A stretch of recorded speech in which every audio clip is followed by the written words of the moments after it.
The hills of Nduku village had always echoed with the sound of Nyara's drum. She played at weddings, harvests, and even during storms to calm the people. Her rhythms told stories older than memory itself. But one evening, the sound stopped. The villagers whispered in unease. Children asked why the moon had risen without music. For them, Nyara's drum was not just entertainment. It was reassurance. When the drum beat was strong, the village felt alive. Inside her hut, Nyara lay weak. Her illness had stripped the strength from her arms. The drum sat in a corner, untouched. Her son, Kato, only 12 seasons old, sat beside her bed, watching the woman who had once seemed invincible. "Mother, why don't you play?" Kato asked softly with concern. "My son, my arms are no longer strong, but the rhythm lives here," Nyara replied gently. She whispered, pressing his small hand against her chest. "A drumbeat is not in the hands. It is in the heart," Nyara said, heartfelt. That night, while the village tossed restlessly in silence, Kato sat awake, staring at the drum. He touched its surface, but no sound came that carried the warmth of his mother's touch. The next day, the elders gathered. They feared that without Nyara's music, the people would lose spirit. Babatano, the oldest, sighed, worried. "Her drum is not just music. It is memory, courage, life. If it dies, so will our strength," Babatano said, his voice grave. Whispers spread among the people. Could another learn to play?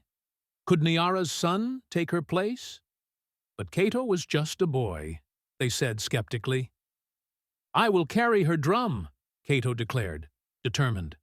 The council laughed gently, amused by his confidence. "A drum is heavy, child. It takes more than hands to carry it," one kind council member explained. "Then I will learn," Kato said, resolute. Over the weeks, Kato sought teachers. Odom, the hunter, taught him rhythms of bravery. "This beat is for the hunt, when men face lions," Odom said proudly. Miriama, the griot, showed him how beats told stories. "Every strike is a word. Do not just hit the drum, speak through it," Miriama instructed. Kwame, the healer, showed him how to soothe pain. "Play softly, like water flowing," Kwame said calmly. Kato practiced day and night. His hands blistered. His arms ached. Still, he kept playing. But in his heart, he knew something was missing. Nyara grew weaker with each passing moon. She smiled at Kato's efforts, but one evening she said, "You play well, my son. But the drumbeat of a mother is not learned in lessons. It is felt in love, in sacrifice, with love in her voice." Kato's heart ached. He wanted to ask her what she meant, but fear silenced him. One night, an elder told Kato of the sacred grove, of echoes, where the first drum was born. It was said the grove held the voices of mothers long gone. Desperate, Kato left the village with the drum strapped to his back. The journey was long. He crossed rivers, where crocodiles watched with patient eyes. He climbed rocky hills that tore at his feet. He slept under trees, listening to the wind whisper. At last, he reached the grove. The air was heavy, filled with a strange stillness. Then, faintly, he heard it. A rhythm, soft as a heartbeat, rising from the ground.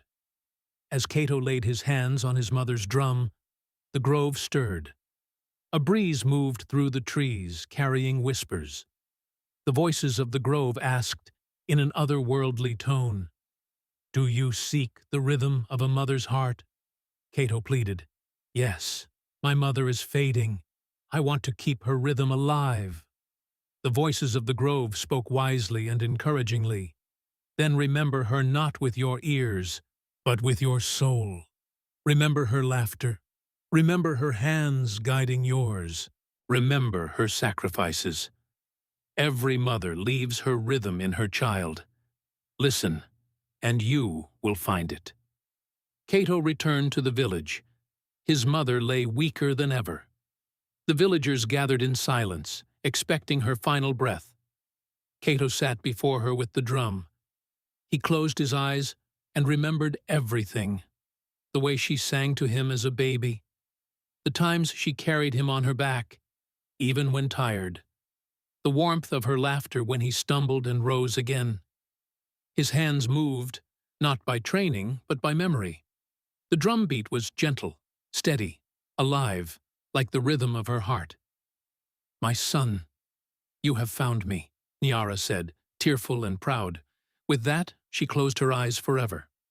Though Nyara was gone, the drum no longer sat silent. Kato played it at every gathering. His rhythm was not perfect, but it was filled with love. The villagers swore they could hear Nyara's heart in every beat. Children danced again. Elders smiled with tears in their eyes. And Kato grew to be a man, known not just as Nyara's son, but as the boy who carried his mother's heart into eternity. And so it is told, the drumbeat of a mother's heart does not end with silence.